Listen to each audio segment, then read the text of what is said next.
Hi guys, so today I'm gonna share you my experience in Qatar Airways interview. So actually it was a year ago, so I put off this forever for a long time, so it's been a year already, but I finally made a decision to make a video about it. So yeah, I'm so sorry to share this too late, but I'm sure that this will be really helpful for so many people who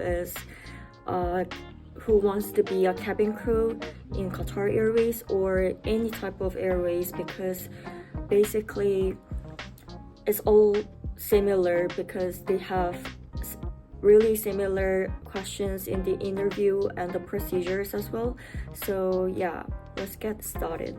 And actually I wrote the interview review of my interview to my blog, and it's a Korean blog, so if you're Korean I will share the link down below so you can have a look, and I'm just gonna read it and tell you about it because I forgot so much about it. So yeah, let's begin. I decided that I want to be a cabin crew in like July or September last year. So I prepared for like 2 to 3 months, and then I had an interview in Poland, Warszawa. So I flew there and had an interview, and I passed the final interview as well because I got the link to upload the documents and my information. That means you passed the interview, because if you have not, you just get the message that you rejected. So I passed the interview, but after that I got the rejection. So yeah, but I'll tell you later. So I'm just gonna start from the beginning.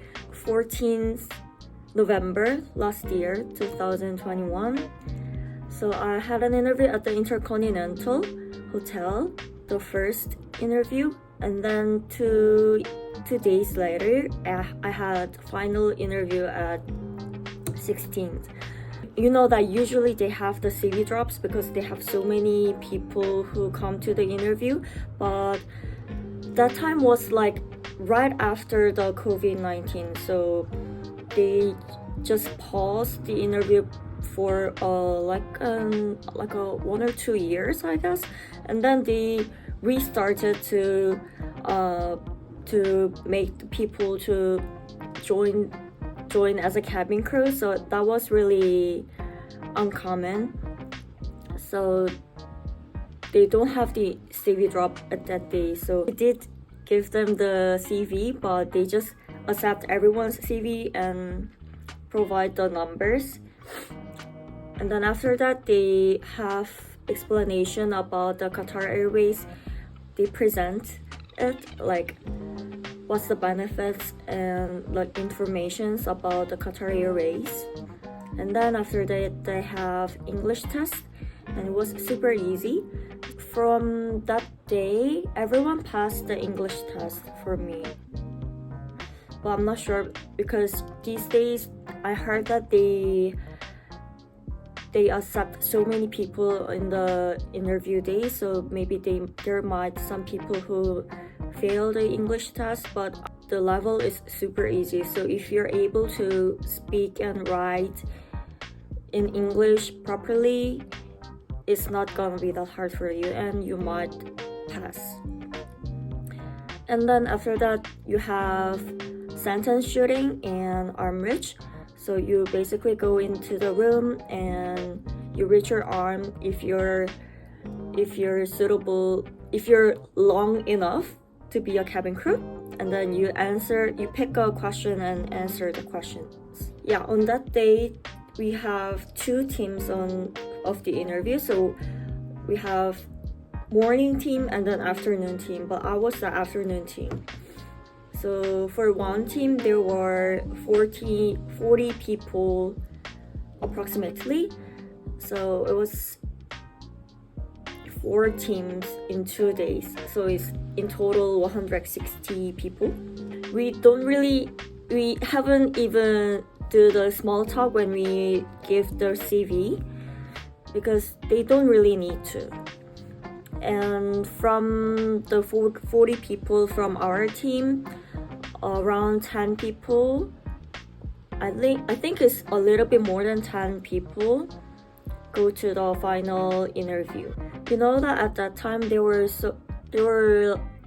a certain amount of people who already passed the final interview of Qatar Airways, but they didn't get the invitation to join to the Qatar Airways because of the COVID-19. So they were really worried about it, and they have waited for some people waited for over a year and like that. But what I say is that eventually they got invitation after that. So I think if you have passed the final interview already and got the message that you will join, I think they will call you, but it might take for a long time, but they will, at the end, they will let you join. My interviewer was okay. My interviewer were Anka, who is really famous and popular as a Qatar Airways interviewer because she had been in Qatar Airways for a long time, and actually she was on cabin crew when she was young, and then after that she decided to become a interviewer because she said she didn't want to be a passenger. And so yeah, she was the one. And then another one was I don't remember exact name of her, but she was from Turkey and her name was Sidi or Siri. Yeah, she was really kind and sweet, but Anka is really charismatic and she will really ask critical questions to you. So the arm reach has to be over 212 centimeters and my height is 166. So for me, it was not that hard to reach that without any practice or something like that. But if you're shorter than me, or when you do that at home and if it's not enough, you can make it happen by stretching and do the yoga, Pilates, anything. If you do that, if you stretch and practice every day, it will get longer. So don't worry too much about it. When you answer the question in that room, the distance between the interviewer and me was super close. It's much closer than you think. And they are looking at me like this, so it was super scary. But yeah, you have to smile and be confident and you get it. What's important for me when I make the friends? I think that was the questions. I just want honesty because I love talk, and when I have friends, I love talking with them. So I want to share my honest feelings, something like that. But yeah. But actually, Anka asked me again after I answered the whole question. She asked me again, "Sorry, what was that?" And I said honesty, and then that's the end of the answer of that questions. But what I was surprised was they gave another questions, about 10 more questions, and it was like a final interview. Because I thought at that stage I would have only one question to answer. He asked me about my personal questions. She read my resume and she started to ask questions about me. So she asked me, "So were you in Australia before?" And I said yes. And she said, "Which city and what did you do there?"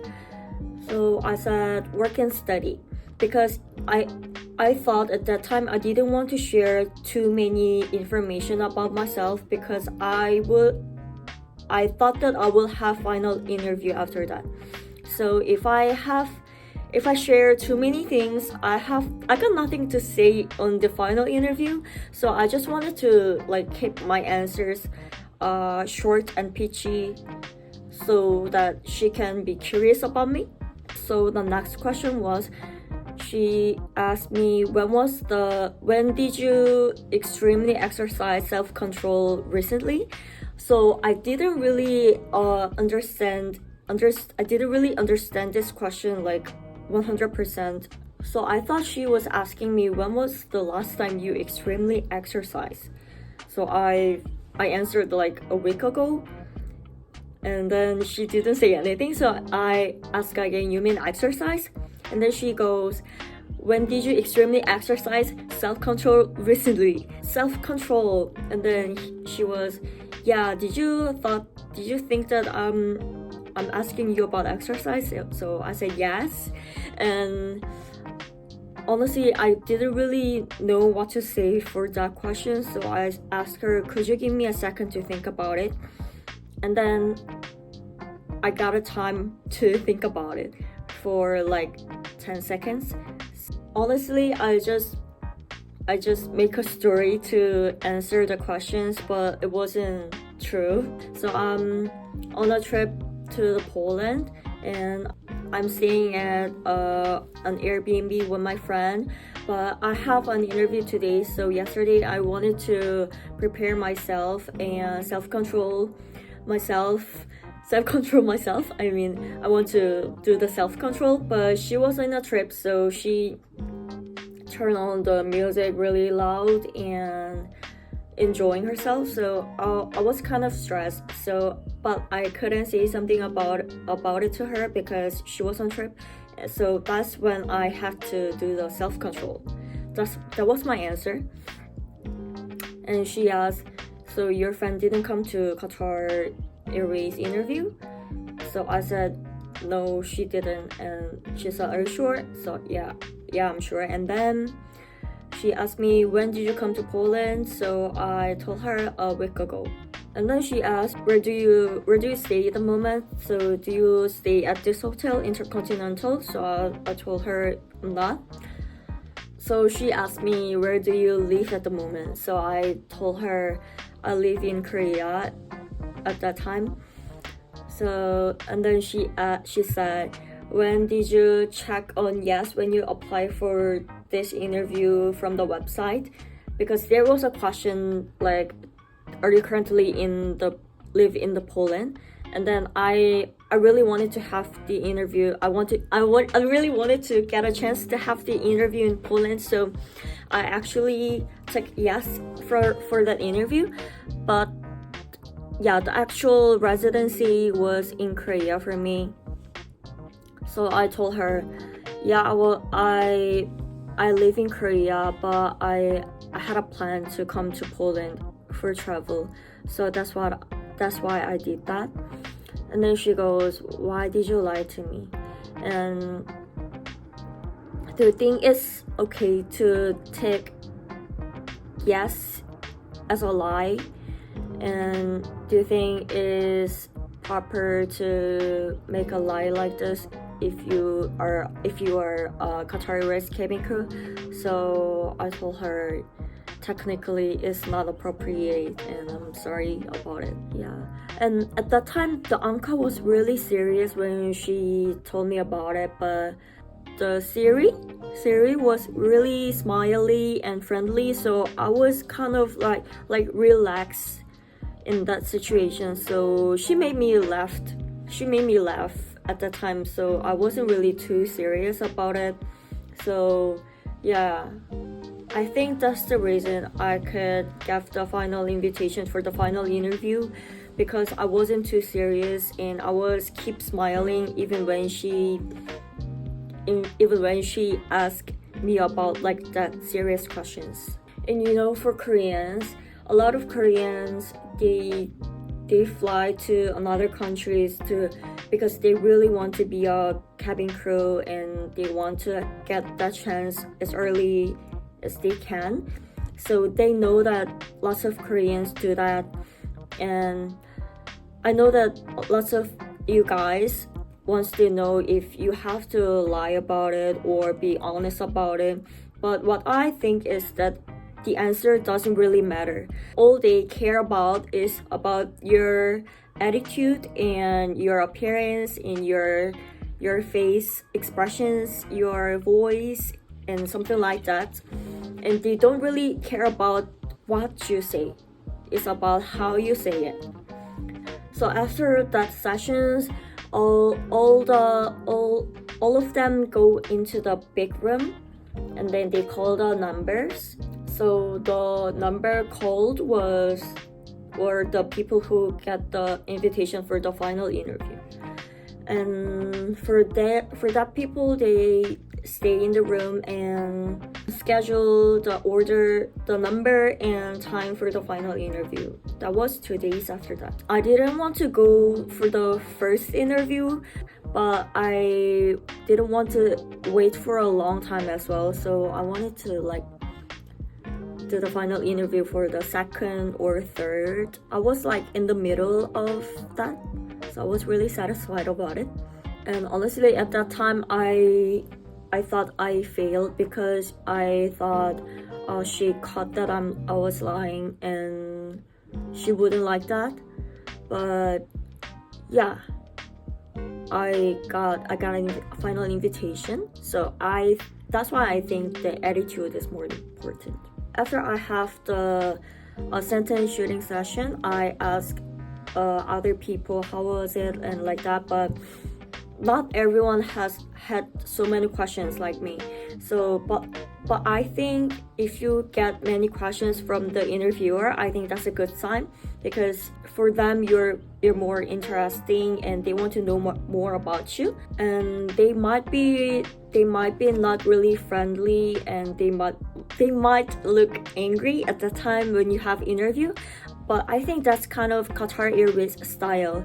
They want to see your attitude about how do you handle these situations, and it's not because they don't like you, but they just want to know your attitude. So don't be too disappointed. So the questions I got for the final interview was around 15. So I'll tell you the questions what I got. Do you have retainer? Retainer means the retainer, how to say it, behind your teeth. And can you serve alcohol? Do you have cabin crew experience? And did you use Qatar Airways when you come to Poland? Why did you choose the major? And have you ever studied English abroad? Are you loyal? And give me example. Do you think the person who is not loyal have to leave? And why? What kind of impact is there if that person stay? And can you do multitasking? And what's important in customer service? And do you have any experience in conflict with the co-workers? And do you like grooming, and why? And do you also wear makeup at home? And can you separate the work and emotions? And give me example. And challenge of living in multicultural country. Have you ever provide the help even before you ask for help? And do you take initiative or wait and see? Yeah, that was the questions that I got for the final interview in Qatar Airways. For the people who will have the final interview, you will get the form. It's called final form. So you have to write it down and bring it to the final interview. And then you have the form about the scar as well. But actually, I have so many scars on my hand and arms. I was thinking about should I mention everything or not? But yeah, if I have to do that, I have to inform so many things. So I just say I don't have anything because it wasn't really big. When you do the final interview, the interviewer just quit the words from other girls interview, and then she said oh wait, let me see your hands, is it a scar? And then why didn't you inform it? And she said like that. So but what I think is that it's the part of the interview to make you upset and to see your reaction. So I don't think it can affect result to your pass or fail.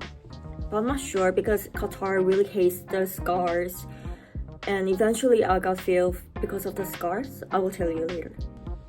And I'm not sure about these days, but at that time it was winter and we were wearing a jacket, and when we do the scar check, I just did like this, and they basically only check your hands but not like your arms or legs.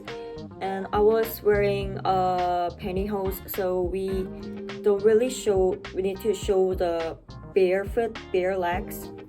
And you know that some people, when they get nervous, their neck becomes red. She pointed out that why your neck becomes red like that. So yeah, I think for those people, they have to practice to not to be red when they are nervous. And for me, when I do the sentence shooting, they were so scary, but actually when on a final interview, they were really nice.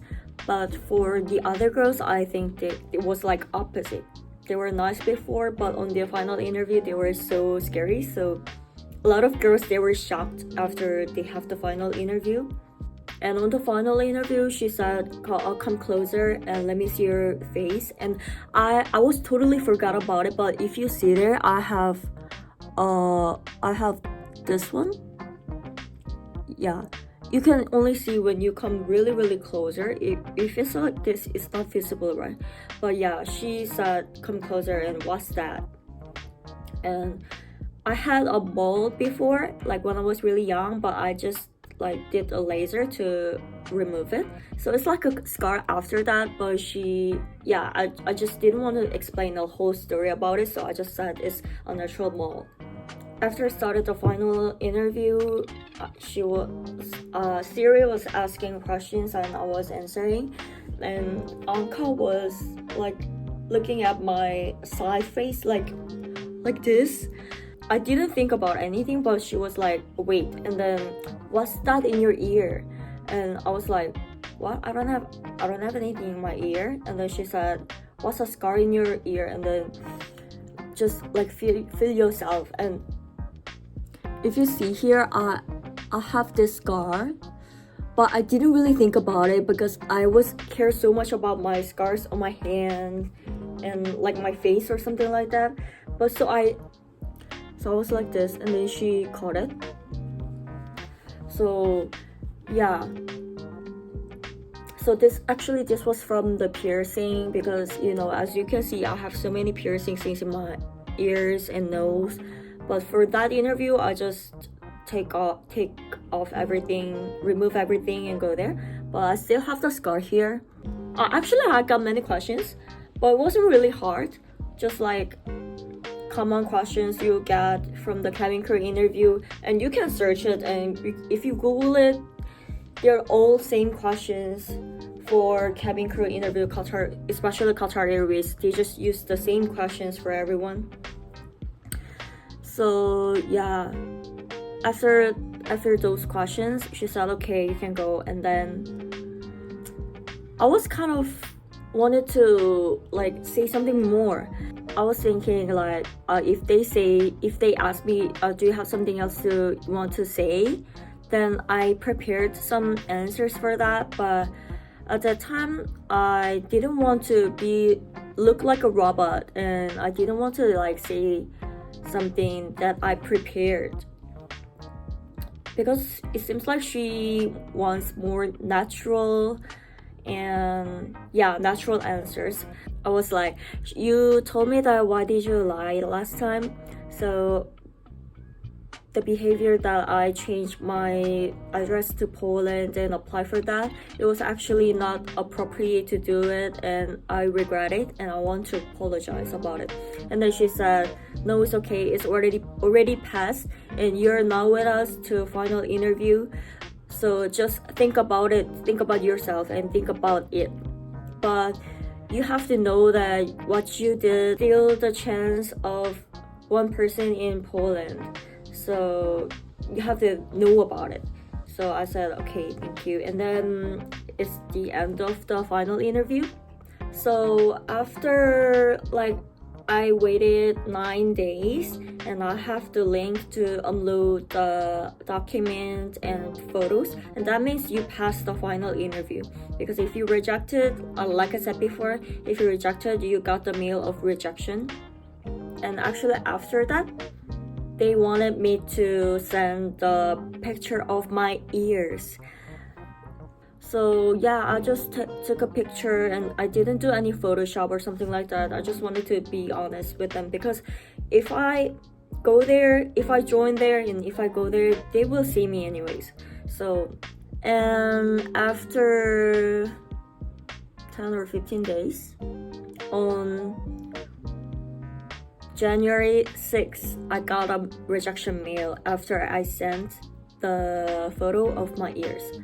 Yeah, so that's the whole story of my interview of Qatar Airways, and how I answered and what kind of questions I got and what I think about it. So hopefully this will help you guys if you want to be a Qatar Airways cabin crew, or if you are interested in it. So last year I got passed in 3 different airways. One is Qatar Airways, one is Air Arabia, and Wizz Air. So I will share my experience of other airways as well with you if you want. Yeah, if you have any questions, just leave a comment down below, and I'll see you next time. Bye.